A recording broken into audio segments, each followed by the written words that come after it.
Territoire du Colorado, 1883. Olivia Fisk se tenait à l'entrée du Grand Oakley Ranch House, serrant ses maigres possessions dans un sac en toile usé et essayant d'ignorer les papillons dans son ventre. Les montagnes s'élevaient majestueusement derrière la vaste maison à 2 étages, plus grande que n'importe quel bâtiment de sa petite communauté agricole. Elle lissa sa robe en calicot délavé, douloureusement consciente des pièces cousues au coude et de l'ourlet effiloché qui pendait juste au-dessus de ses bottes éraflées. Vous devez être la nouvelle aide de cuisine, dit une femme au visage sévère qui apparut dans l'embrasure de la porte. Ses cheveux gris étaient tirés en arrière en un chignon strict et elle portait un tablier immaculé sur sa robe sombre. Je suis Madame Perkins, la gouvernante. Oui, madame, répondit Olivia en faisant une petite révérence, comme sa mère le lui avait appris. Olivia Fisk, à votre service. Madame Perkins la regarda de haut en bas d'un œil critique. Vous êtes en retard. Nous vous attendions hier. Je vous présente mes excuses, madame. La diligence avait eu du mal à traverser Miller's Creek. La pluie avait emporté une partie de la route. La vieille femme renifla. Bon, vous êtes là maintenant. Venez. Monsieur Oakley est très pointilleux sur le bon fonctionnement de sa maison. Olivia suivit Madame Perkins à travers l'imposant hall d'entrée au sol en bois poli, puis monta un étroit escalier de service menant au quartier des domestiques. Elle se demanda si elle n'avait pas commis une terrible erreur. Après que la ferme de ses parents eut fait faillite à cause de la sécheresse et qu'ils eurent toute perdue au profit de la banque, trouver un emploi au prestigieux Ranch Oakley lui avait semblé être un signe du destin. Le poste offrait le gîte, le couvert et un véritable salaire, ce qui était inconcevable pour une fille de fermiers sans formation officielle. Mais maintenant, face à la grandeur des lieux et à l'accueil froid de la gouvernante, Olivia se demandait si elle n'avait pas vu trop grand.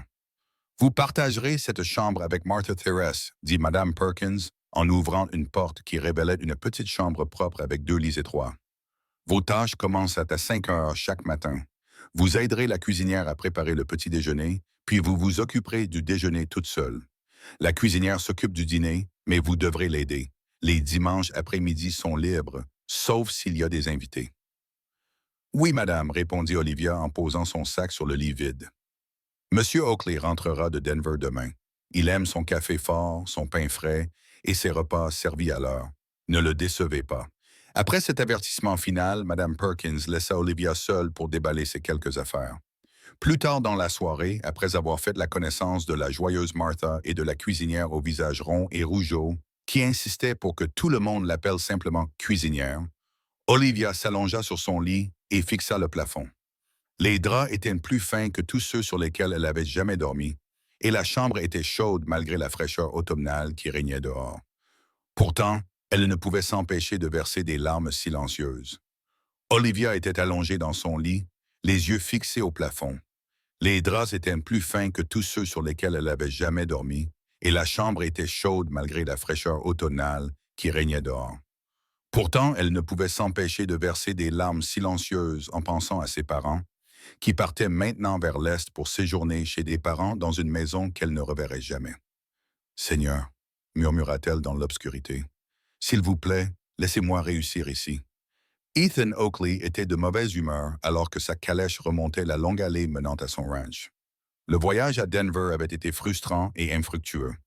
Les représentants des chemins de fer n'avaient pas voulu négocier les conditions de la ligne secondaire qu'ils souhaitaient construire pour transporter plus efficacement son bétail vers le marché. Sans cela, le ranch Oakley continuerait à perdre du terrain face à ses concurrents bénéficiant d'un meilleur accès au transport. À 32 ans, Ethan avait bâti son empire bovin grâce à sa détermination, son intelligence et parfois sa cruauté. Orphelin à 16 ans, il avait gravi les échelons, passant de simple ouvrier agricole à contremaître, avant d'acquérir enfin son propre ranch à 25 ans. 7 ans plus tard, le ranch Oakley était l'un des plus grands du Colorado, mais Ethan savait que rester immobile dans les affaires signifiait prendre du retard. Lorsque la calèche s'arrêta devant la maison, il remarqua que les parterres de fleurs qui bordaient les marches de l'entrée avaient été fraîchement désherbés et paillés. Il se fit une note mentale de féliciter Mme Perkins pour son souci du détail.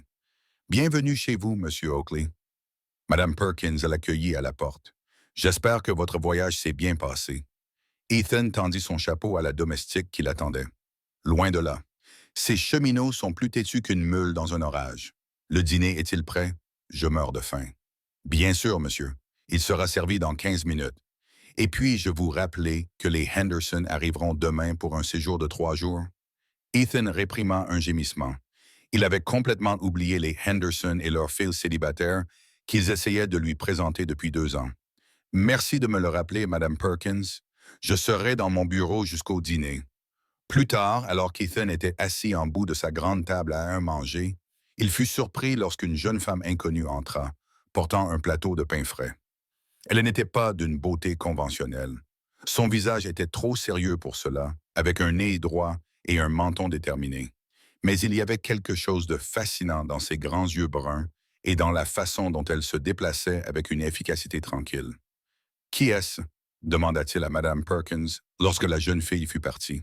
« La nouvelle aide de cuisine, monsieur, Olivia Fisk. Le cuisinier dit qu'elle travaille dur, même si elle manque un peu d'expérience. » Ethan acquiesça, déjà concentré sur le rôti de bœuf devant lui. Il avait des choses plus importantes à considérer que le personnel de cuisine. Mais plus tard dans la nuit, alors qu'il était allongé dans son lit, réfléchissant à son problème ferroviaire, l'image de ses yeux bruns sérieux lui traversa brièvement l'esprit avant qu'il ne s'endorme. Olivia s'essuya le front avec le dos de la main, laissant une traînée de farine sur son front. La cuisine était étouffante à cause du grand four et des multiples plaques de cuisson qui fonctionnaient en même temps. Les Henderson étaient arrivés juste avant midi et le cuisinier était dans tous ses états à cause du dîner élaboré prévu pour le soir. « Ma fille, ces pommes de terre ne vont pas s'éplucher toutes seules, » aboya la cuisinière, tout en remuant une sauce et en ordonnant à un garçon de cuisine d'aller chercher plus de bois pour la cuisinière. Olivia retourna à la montagne de pommes de terre, les mains déjà à vif à cause du travail de la veille. Elle n'était au ranch Oakley que depuis 3 jours, mais elle avait déjà l'impression de travailler dans cette cuisine depuis des années. La routine était épuisante, mais étrangement satisfaisante. Pour la première fois de sa vie, elle gagnait sa vie. Elle n'avait aperçu M. Oakley que brièvement depuis son retour. Une silhouette grande, aux épaules larges et au profil sévère, qui arpentait la maison d'un pas décidé où chevauchait son magnifique étalon noir. Le personnel parlait de lui avec un respect teinté de prudence. Il était juste mais exigeant, généreux mais distant. Personne ne semblait bien le connaître, pas même Mme Perkins, qui était à son service depuis qu'il avait acheté le ranch. Alors qu'Olivia finissait de préparer les pommes de terre et passait aux carottes, elle entendit Martha, venue chercher les nappes, murmurer avec excitation. Les Henderson avaient encore amené leur fille. Martha murmura à la cuisinière. Madame Perkins dit que M. Henderson a pratiquement proposé à M. Oakley de devenir son associé dans son entreprise bancaire s'il l'épousait. Chut, arrête avec ces ragots. La cuisinière répondit, mais Olivia remarqua qu'elle ne renvoya pas Martha. Mademoiselle Henderson est une jeune femme raffinée issue d'une bonne famille. Ce serait un mariage convenable. Elle est aussi ennuyeuse que de l'eau de vaisselle. Martha insista et la rumeur dit qu'elle est terrifiée par la vie orange.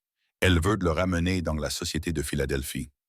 Olivia gardait la tête baissée, faisant son membre baissé, faisant semblant de ne pas l'écouter, mais son esprit tournait à toute vitesse. Monsieur Oakley envisagerait-il vraiment un tel arrangement? Un mariage non pas d'amour, mais de convenance commerciale? Elle se souvenait des regards tendres que ses parents échangeaient autour de leur modeste table et ressentait une pointe de tristesse pour le riche éleveur si tel était son destin. Ce soir-là, alors qu'Olivia aidait à servir le dîner raffiné, elle aperçut pour la première fois Mademoiselle Henderson. La femme était indéniablement belle, avec ses boucles dorées coiffées à la mode et sa robe de soie bleue qui devait coûter plus cher que ce que la famille d'Olivia gagnait en un an. Pourtant, elle avait la bouche pincée lorsqu'elle regardait autour d'elle dans la salle à manger, comme si elle calculait la valeur de tout ce qu'elle voyait. Et lorsque son regard se posa sur Ethan Oakley, il n'y avait aucune douceur, seulement la même évaluation calculatrice. Cela fit mal au cœur à Olivia d'une manière qu'elle ne pouvait pas vraiment expliquer. Alors qu'elle se déplaçait autour de la table avec un plat de carottes glacées, Olivia heurta accidentellement le coude de M. Oakley. Le contact fut bref, mais elle sentit comme un éclair la trave baille. Et ça, leurs regards se croisèrent pendant un instant surprenant. Je vous demande pardon, monsieur, murmura-t-elle, mortifiée. À sa grande surprise, il lui fit un léger signe de tête et ce qui aurait pu être l'esquisse d'un sourire. Il n'y a pas de demain. Cette nuit-là, alors qu'Olivia était allongée dans son lit et écoutait les doux ronflements de Martha, elle se reprocha la façon dont son cœur s'était emballé lors de ce bref échange.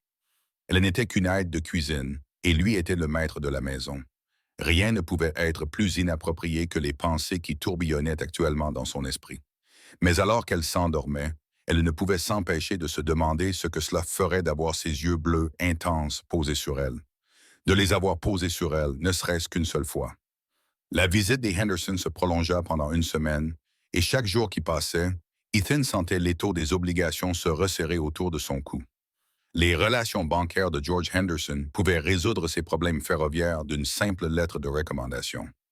L'homme avait clairement fait comprendre qu'il lui apporterait son aide si Ethan manifestait un intérêt sérieux pour sa fille, Carolyn. Carolyn elle-même était d'une compagnie agréable, bien éduquée, posée et versée dans la littérature et les arts. Et elle ferait d'une épouse tout à fait acceptable selon les normes de la société. Pourtant, chaque fois qu'il essayait de l'imaginer comme maîtresse de son ranch, quelque chose en lui se rebellait. Le matin du 6e jour chez les Henderson, Ethan s'échappa de la maison avant le petit déjeuner, sella son cheval et se rendit au pâturage le plus éloigné pour vérifier une partie de la clôture qui avait besoin d'être réparée. Le travail physique l'aida à se vider l'esprit, et il était déjà midi passé lorsqu'il revint enfin à la maison, affamé et couvert de boue. Plutôt que de salir la maison principale, il entra par la porte de la cuisine à l'arrière. La grande pièce chaleureuse était vide, à l'exception de la nouvelle aide de cuisine. Olivia était penchée sur la grande table en bois, étalant la pâte à tarte avec une intense concentration.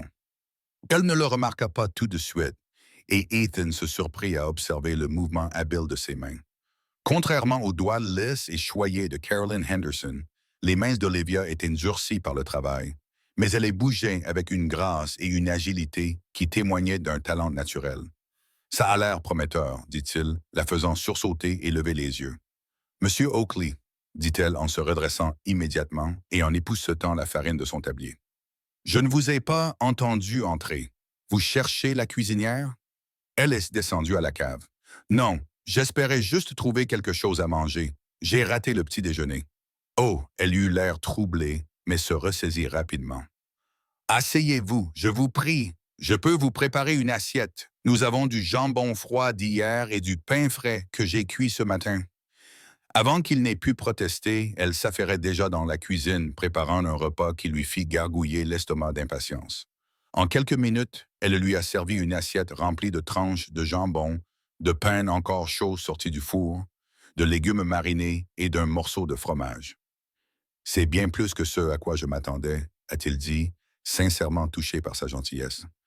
Elle lui a adressé un petit sourire, le premier qu'il lui voyait faire. Cela a transformé son visage sérieux, illuminant ses yeux d'une lueur qui l'a pris au dépourvu. « Vous avez travaillé toute la matinée, monsieur.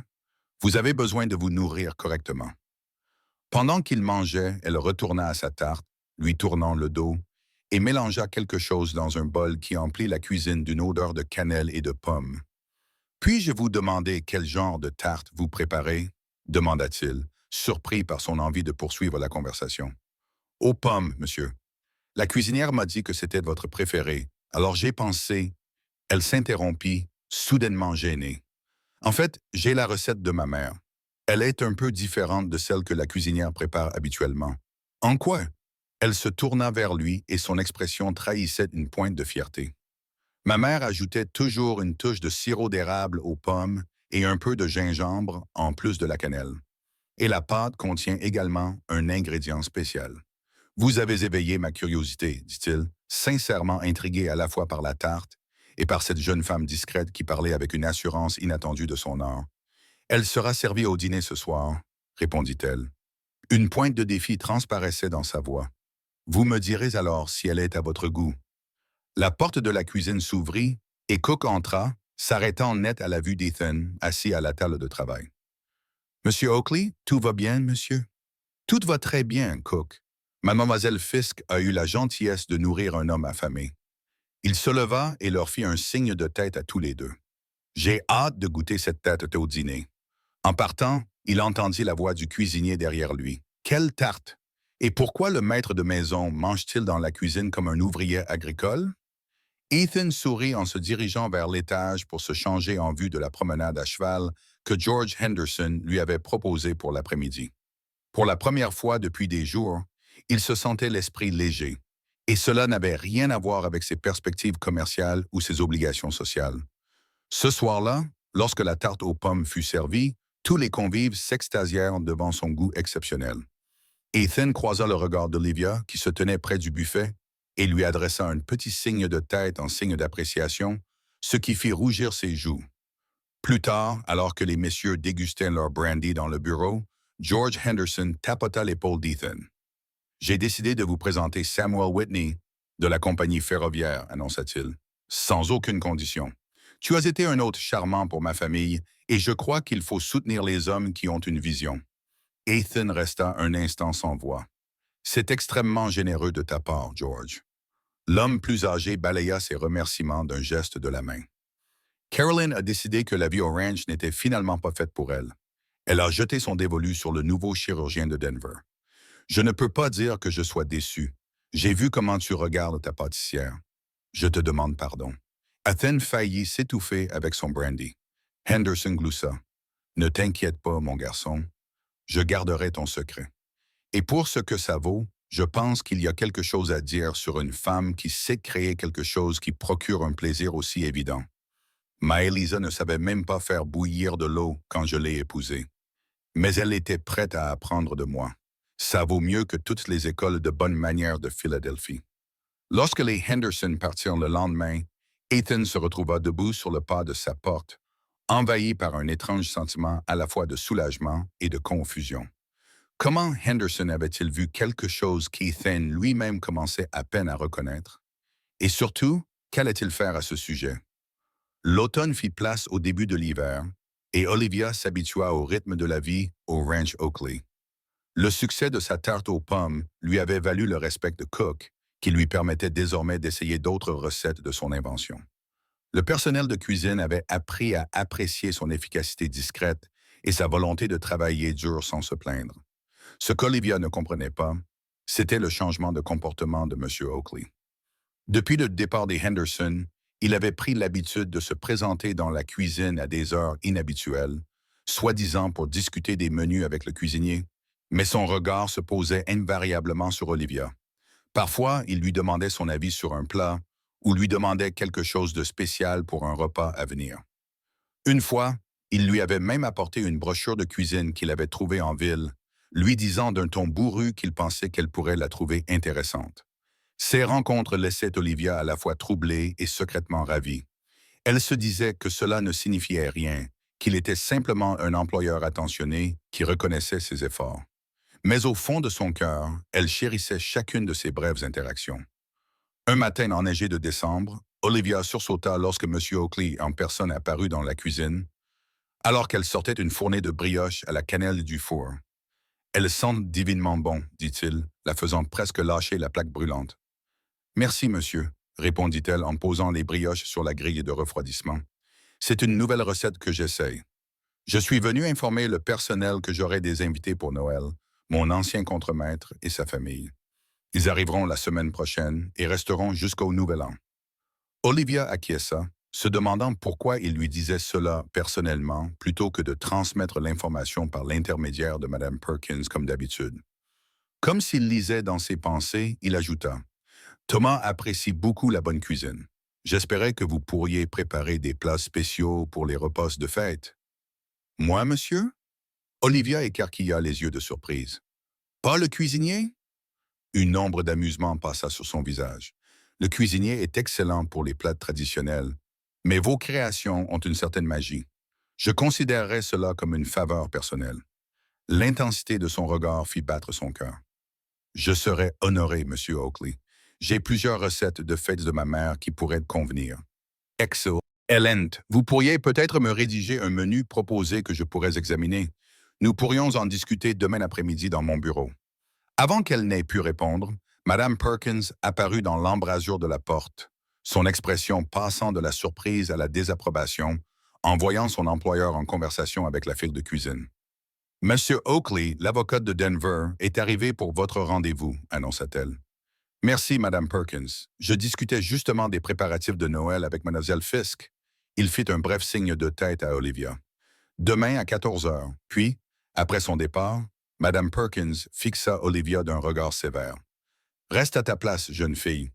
Monsieur Oakley est peut-être gentil, mais il y a des limites à ne pas franchir. Je comprends, madame, répondit Olivia en gardant les yeux baissés pour cacher la douleur causée par l'insinuation de la gouvernante. Il souhaitait seulement discuter du menu des fêtes. Madame Perkins renifla d'un air incrédule, mais ne dit rien de plus en quittant la cuisine. Ce soir-là, alors qu'Olivia travaillait à la lumière d'une lampe sur le petit bureau de sa chambre, rédigeant soigneusement des recettes et des suggestions de menus, Martha s'affala sur son lit avec un sourire entendu. Alors, le maître lui-même s'intéresse particulièrement à ta cuisine, n'est-ce pas? Olivia sentit ses joues s'échauffer. Ce n'est pas du tout ça. Il veut simplement impressionner ses invités. Martha marmonna d'un air sceptique. Et c'est sans doute pour cela qu'il t'a spécifiquement demandé, à toi et non à la cuisinière, de préparer les plats spéciaux, ou qu'il trouve des excuses pour venir dans la cuisine depuis ton arrivée. Il apprécie la bonne cuisine, c'est tout, insista Olivia, bien que les observations de Martha aient accéléré son pouls. Est-ce qu'il la recherchait vraiment spécifiquement? Tout ce que je sais, c'est que Kevin Perkins est très remonté à ce sujet. Elle dit, il n'est pas convenable qu'il parle directement au personnel de cuisine, en particulier aux jeunes employés célibataires. Olivia posa son stylo avec un soupir. Je devrais peut-être refuser cette mission alors.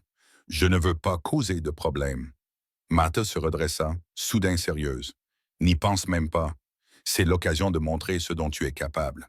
De plus, dit-elle à voix basse, comme pour partager un secret, j'ai travaillé dans 3 grandes maisons avant de venir ici et je n'ai jamais vu un homme regarder une aide cuisinière comme M. Oakley te regarde. Martha, c'est absurde.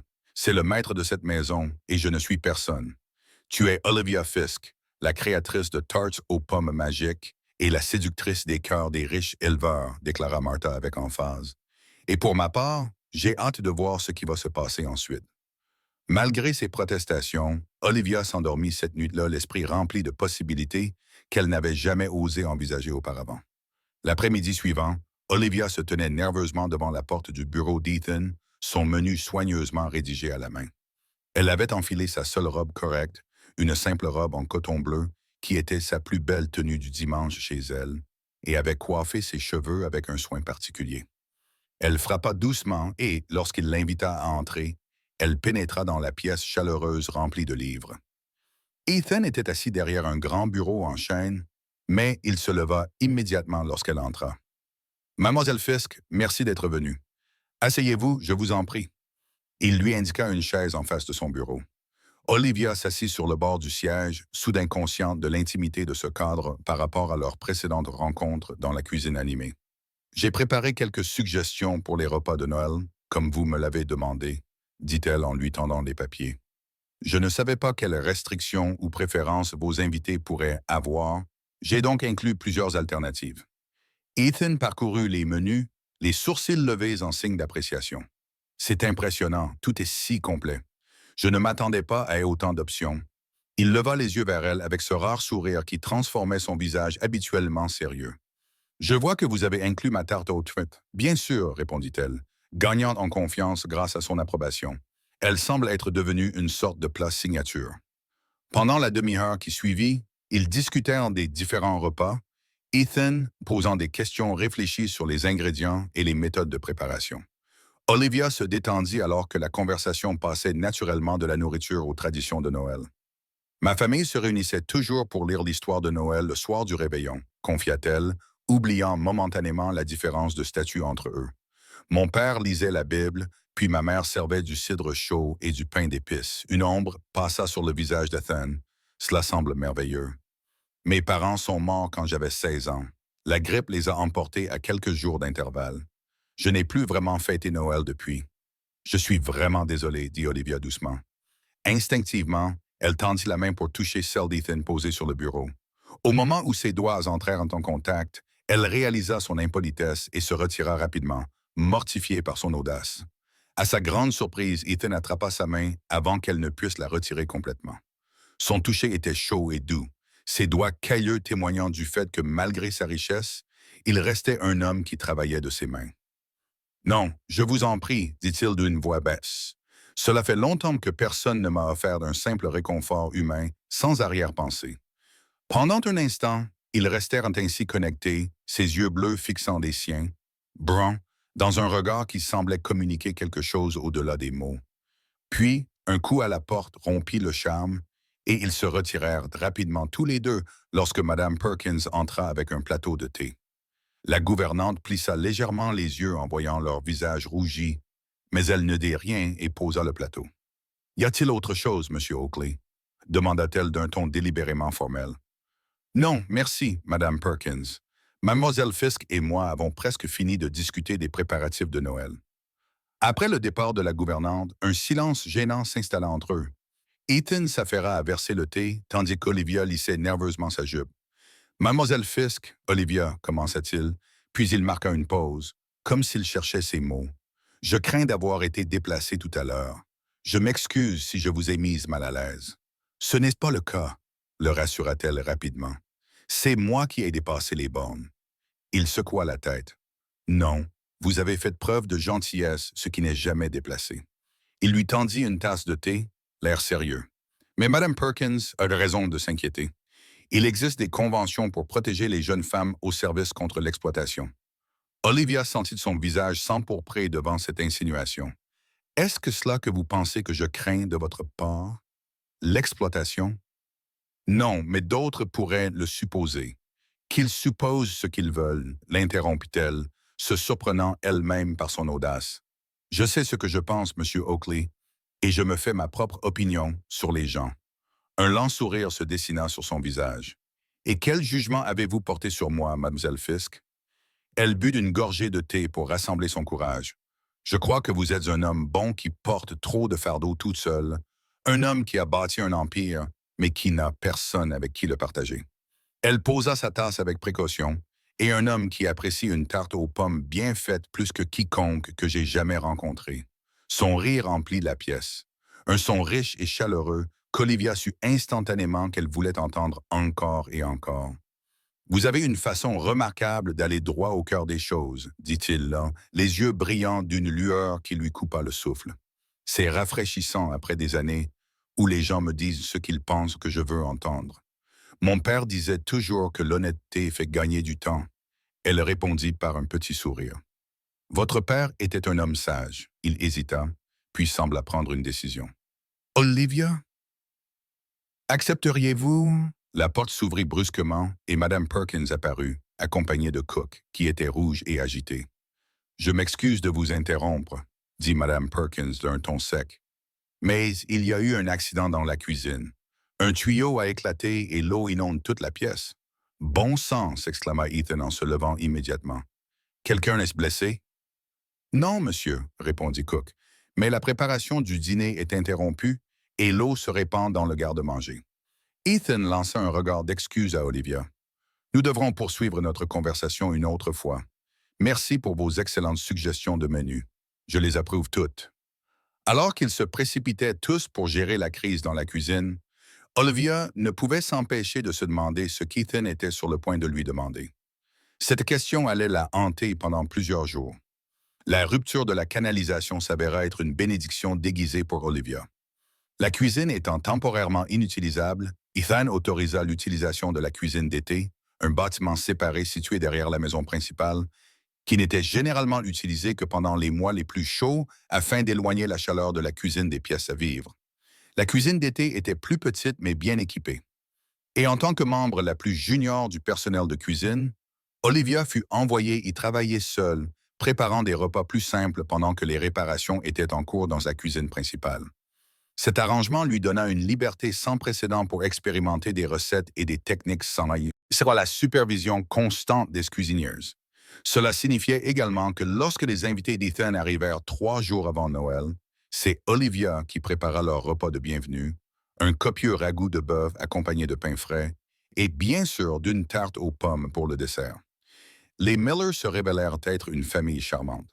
Thomas Miller avait été le contremaître d'Ethan pendant ses premières années en tant que propriétaire du ranch, avant de prendre sa retraite dans une petite ferme qui lui appartenait. Sa femme Sarah était une femme joyeuse qui mettait immédiatement tout le monde à l'aise et leurs 3 enfants, âgés de 8 à 15 ans, apportaient une énergie vivante à la maison habituellement calme. La veille de Noël, alors qu'Olivia travaillait dans la cuisine d'été à préparer le festin des fêtes pour le lendemain, elle fut surprise de voir Sarah Miller apparaître à la porte. Puis-je entrer? Demanda la femme plus âgée. Je deviens folle à force de ne rien faire dans cette grande maison, et j'ai pensé que vous apprécieriez peut-être un coup de main supplémentaire. Olivia l'accueillit avec joie, et bientôt elles travaillèrent côte à côte, Sarah partageant des anecdotes sur ses débuts dans la région pionnière. Thomas et moi sommes venus dans l'Ouest avec rien d'autre qu'un chariot et des rêves. Elles se remémoraient le passé tandis qu'elles étalaient la pâte ensemble. Ces premières années ont été plus difficiles que tout ce que j'aurais pu imaginer, mais nous avons construit notre vie ensemble, pas à pas. Cela semble merveilleux, dit Olivia, avec une pointe de nostalgie dans la voix. Sarah lui lança un regard perspicace. Ça l'était et ça l'est toujours. Il n'y a rien de tel que de construire quelque chose avec la personne que vous aimez. Elle fit une pause, puis ajouta avec désinvolture. Ethan était comme un fils pour Thomas à l'époque. Le saviez-vous? Non, il ne parle pas beaucoup de son passé. Il ne le ferait pas. Ce garçon porte ses blessures au plus profond de lui. Sarah haussa Ethan était comme un fils pour Thomas à cette époque. Le saviez-vous? Non, il ne parle pas beaucoup de son passé. Il ne le ferait pas. Ce garçon garde ses blessures enfouies au fond de lui. Sarah haussa les épaules. Quand nous l'avons rencontré pour la première fois, c'était juste un jeune homme maigre et déterminé, avec des yeux vieux. Il a perdu ses parents très jeunes, vous savez. Vous savez, et a dû se débrouiller seul. Il n'a jamais vraiment eu la chance d'être jeune. Olivia acquiesça, absorbant ces nouvelles informations sur l'homme qui occupait désormais une grande partie de ses pensées. Thomas disait toujours qu'Ethan était né pour bâtir un empire, poursuivit Sarah. Mais à quoi sert un empire si personne n'est là pour le partager? C'est ce que je lui ai dit quand il nous a rendu visite le mois dernier. Il vous a rendu visite? Demanda Olivia. Ah, alors, puisqu'il a été fait un tel voyage alors que l'hiver s'installait. Oh oui, il est venu spécialement pour demander conseil à Thomas sur une question personnelle.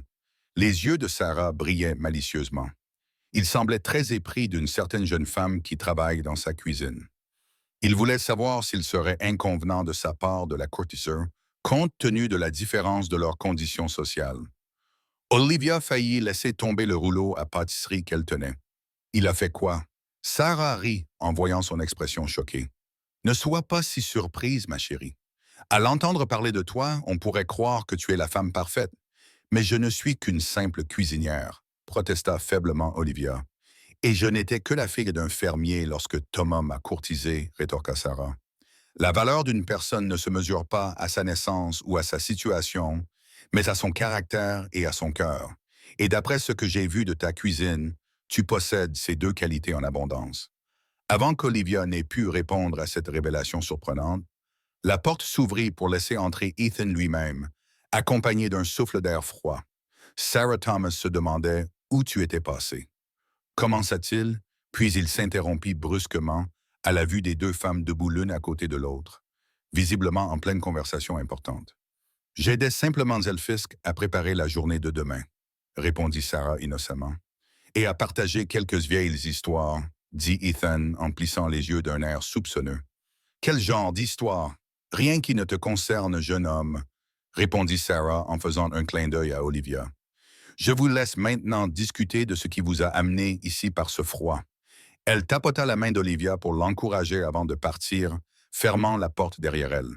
Seule avec Ethan, Olivia se surprit soudain à s'intéresser de manière inhabituelle au motif de la pâte à tarte devant elle. « Je suis venu voir si tu avais besoin de quelque chose en ville, » dit Ethan après un moment. « Je vais y faire un tour dans un instant pour quelques courses de dernière minute. »« Non, merci. J'ai tout ce qu'il me faut pour le dîner de demain. » Il acquiesça, sans faire mine de partir. « Les Miller semblent très pris d'affection pour vous. Ce sont des gens charmants. Madame Miller m'a raconté de merveilleuses histoires sur les débuts du ranch. Vraiment, son ton était soigneusement neutre. Quelque chose de particulièrement intéressant. Olivia leva enfin les yeux vers lui, rassemblant son courage. Elle a mentionné que vous leur aviez rendu visite récemment pour leur demander conseil sur une affaire personnelle. La couleur qui monta à son visage confirma l'histoire de Sarah avant qu'il n'ait pu parler. Je vois qu'elle a été très ouverte. Était-ce vrai? Demanda Olivia doucement. Ce que vous avez demandé à Thomas? Ethan prit une profonde inspiration et s'approcha jusqu'à se tenir juste en face d'elle. Oui, j'ai sollicité son conseil parce que je me trouve dans une situation inhabituelle. Pour la première fois de ma vie, je me soucie davantage d'une personne que des convenances ou des considérations commerciales. Le cœur d'Olivia battait si fort qu'elle était certaine qu'il devait l'entendre. Et qu'a-t-il conseillé? Il a dit que le bonheur est trop rare dans ce monde pour le laisser filer à cause de règles sociales arbitraires. Ethan tendit le bras par-dessus la table pour prendre sa main saupoudrée de fleurs dans la sienne. Il a également dit que toute femme capable de créer une tarte aux pommes qui faisait rêver un homme adulte pendant des semaines méritait tout le scandale qui pourrait en découler. Malgré sa nervosité, Olivia eut un petit rire. Ce n'est qu'une tarte. Non, dit-il sérieusement, ce n'est pas seulement une tarte. C'est la preuve que vous savez transformer des ingrédients simples en quelque chose d'extraordinaire grâce à votre soin et votre attention aux détails. C'est le reflet de votre approche réfléchie et de votre passion discrète. Il serra sa main plus fort. Olivia, oh, oh, je sais que ce n'est pas conventionnel, mais me permettriez-vous de vous courtiser comme il se doit? Pas en tant qu'employeur et employé, mais en tant qu'homme et femme qui pourraient avoir un avenir ensemble. Pendant un instant, Olivia ne put parler, la gorge nouée. Lorsqu'elle retrouva enfin sa voix, ce n'était qu'un murmure. Les gens parleront, laisse-les faire, dit-il d'un ton dédaigneux. J'ai passé toute ma vie adulte à me soucier de ce que les autres pensent, des apparences et des attentes. J'en ai assez, je veux quelque chose de vrai. Ses yeux bleus scrutèrent en son visage. Est-ce quelque chose que vous pourriez vouloir aussi? Au lieu de répondre directement, Olivia retira doucement sa main de la sienne, contourna la table et se plaça devant lui. Rassemblant tout son courage, elle leva la main pour toucher son visage, ses doigts traçant la ligne forte de sa mâchoire. Ma mère disait toujours que la preuve d'une recette réside dans la dégustation, dit-elle en se mettant sur la pointe des pieds pour presser doucement ses lèvres contre les siennes. Le baiser fut bref et précipité, mais lorsqu'elle se recula, l'expression émerveillée sur le visage d'Ethan lui dit tout ce qu'elle avait besoin de savoir. « Je crois que cette recette est très prometteuse, » murmura-t-il en la serrant à nouveau dans ses bras, pour un deuxième baiser plus profond qui les laissa tous deux à bout de souffle. Une toux discrète provenant de la porte les sépara. Thomas Miller se tenait là, les yeux pétillants d'amusement. « Sarah m'a envoyé vérifier si vous aviez besoin d'un chaperon, » dit-il en réprimant à peine un sourire. Je vois que son intuition était juste, comme d'habitude. Ethan garda son bras fermement autour de la taille d'Olivia. Thomas, tu tombes à pic. Tu es le premier à savoir officiellement que je courtise Mademoiselle Fisk avec son accord. Il était temps, répondit Thomas en riant de bon cœur. Entrez tous les deux.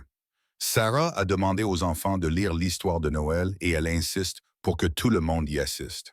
Sans exception, même pour les tourtereaux. Alors qu'ils marchaient ensemble dans la cour enneigée vers la maison chaleureusement éclairée, Olivia ressentit un sentiment de justesse qui transcendait l'incertitude de leur situation. Quels que soient les défis qui les attendaient, ils les affronteraient ensemble. Le riche éleveur et la fille de fermier qui avait conquis son cœur avec une tarte aux pommes. Les semaines qui suivirent Noël furent un tourbillon de changements pour Olivia. Fidèle à sa parole, Ethan commença à la courtiser ouvertement, malgré les sourcils froncés et les commentaires chuchotés du personnel et des voisins. Madame Perkins avait été particulièrement désapprobatrice au début, mais lorsqu'elle comprit qu'Ethan était sérieux dans ses intentions, elle modifia progressivement son attitude, passant d'une opposition catégorique à une acceptation à contre-cœur. Cook, étonnamment, avait été favorable dès le début. Il était temps que cet homme trouve quelqu'un qui apprécie la bonne cuisine, avait-elle déclaré. Et tu vaux 10 fois plus que ces demoiselles de la haute société qui se jettaient à ses pieds depuis des années. Par souci de convenance, Olivia avait été transférée de la cuisine au poste de gouvernante et de formatrice, travaillant directement sous les ordres de Madame Perkins pour apprendre à gérer l'ensemble de la maison. La transition n'avait pas été facile. La vieille femme était une enseignante exigeante, mais Olivia aborda ses nouvelles fonctions avec la même détermination tranquille dont elle avait fait preuve dans la cuisine. Ethan, quant à lui, ne cachait pas ses sentiments. Il emmenait Olivia faire des promenades en calèche, l'accompagnait à l'église et l'invitait même à dîner avec lui lorsqu'il recevait des associés. Si ses invités étaient surpris de trouver l'ancienne fille de cuisine assise à sa droite, ils étaient trop polis ou trop dépendants de sa bienveillance pour faire des commentaires. Au début du printemps, lorsque les premières fleurs sauvages commencèrent à apparaître sur les collines entourant le ranch, leur idylle était devenue de notoriété publique dans tout le comté. La plupart des gens l'avaient accepté comme une simple excentricité de plus de Ethan Oakley, cet homme prospère mais quelque peu mystérieux. Quelques-uns, cependant, étaient moins indulgents dans leur jugement. Par un 12 après-midi de mars, Olivia était en ville pour choisir des tissus pour les nouveaux rideaux des chambres de l'aile haie lorsqu'elle surprit la conversation de deux femmes bien habillées dans l'allée voisine du magasin général. « C'est une honte », disait l'une d'elles dans un murmure audible. « Un homme de sa position qui s'engage avec une servante. Elle a dû le piéger d'une manière ou d'une autre. On dit qu'elle l'a ensorcelé avec une tarte aux pommes.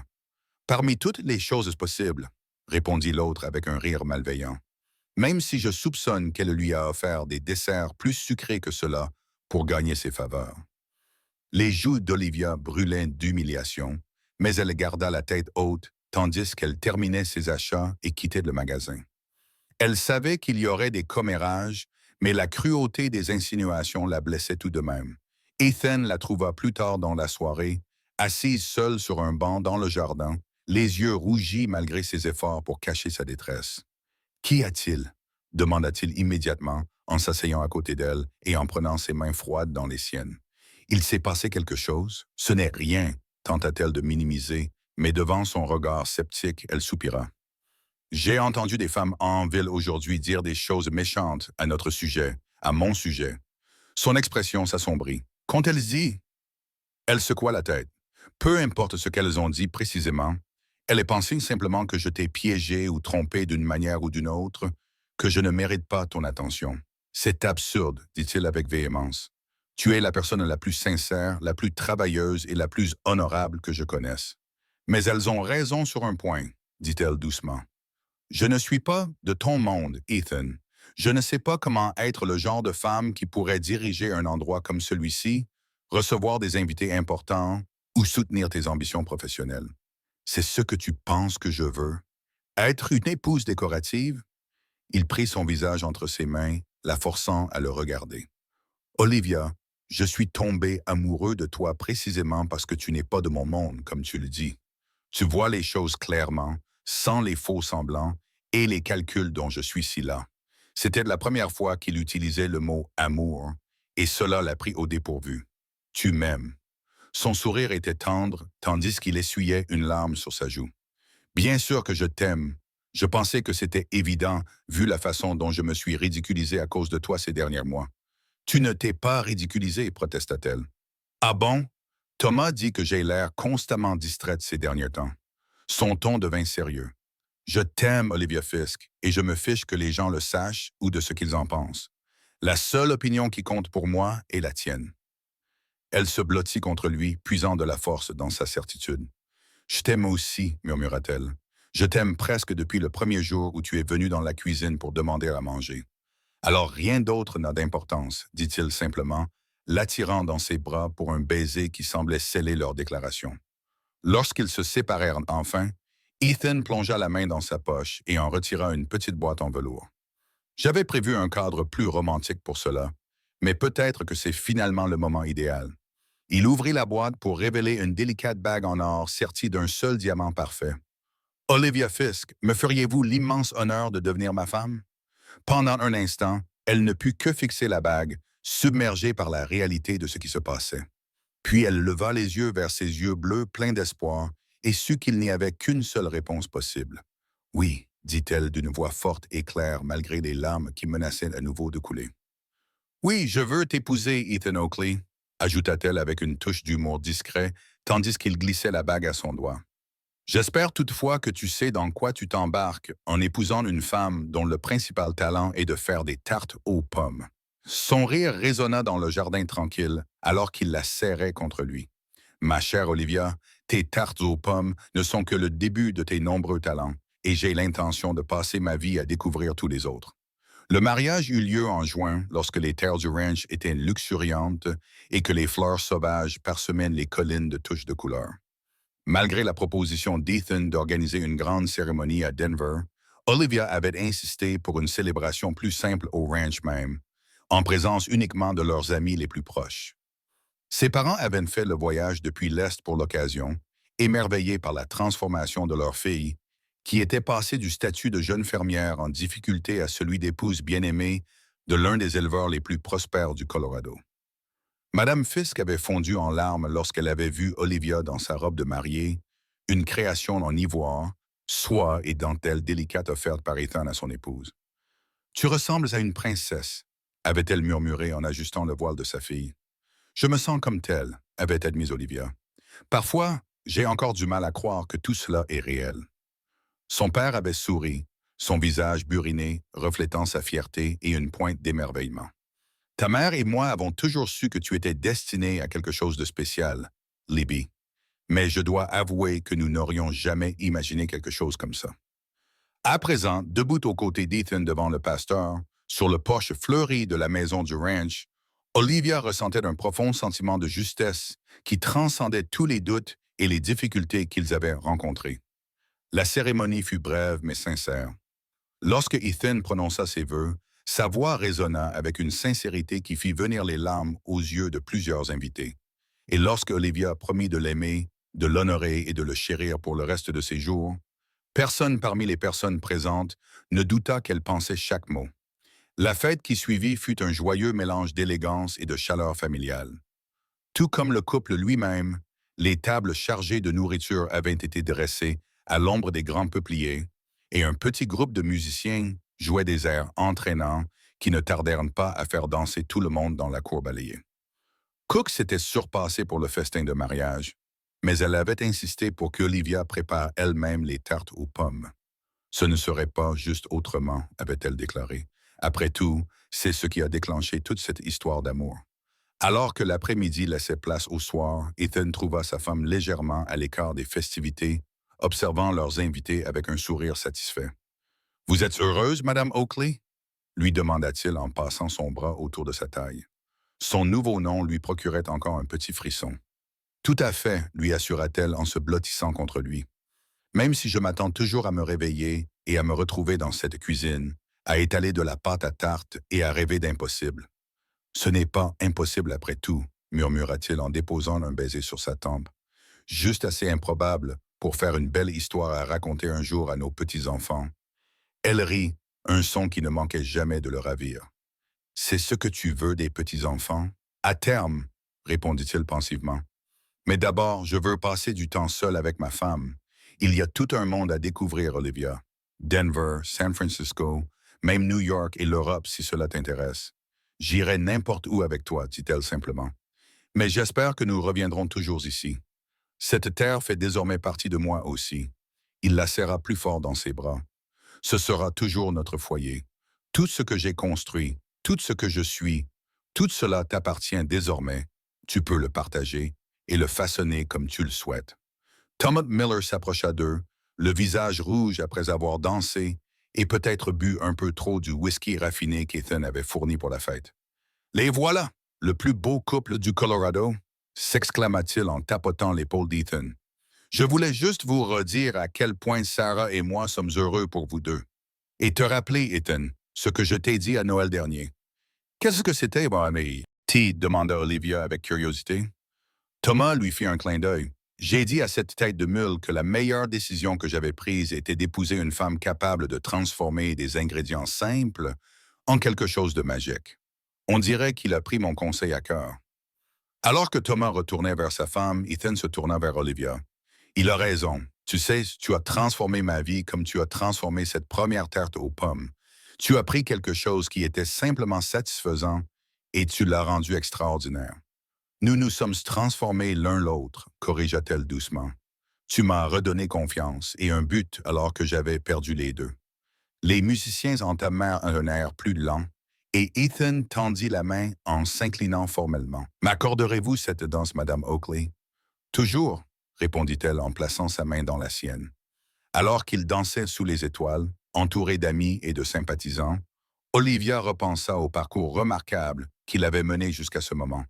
De jeune fille de ferme désespérée à épouse aimée, d'une humble cuisine à maîtresse d'un grand ranch, tout cela parce qu'elle avait suivi la recette de tarte aux pommes de sa mère et y avait mis un peu plus d'amour. Certains pourraient appeler cela de la chance, du destin, voire de la magie. Mais Olivia savait que la vérité était à la fois plus simple et plus profonde. L'amour, comme les meilleures recettes, exigeait des ingrédients de qualité, une attention particulière et le courage de faire confiance au processus même lorsque les résultats semblaient incertains. Et à en juger par la façon dont Ethan la regardait maintenant, comme si elle était la chose la plus précieuse de son univers, cette recette particulière allait lui offrir une vie entière de douceur.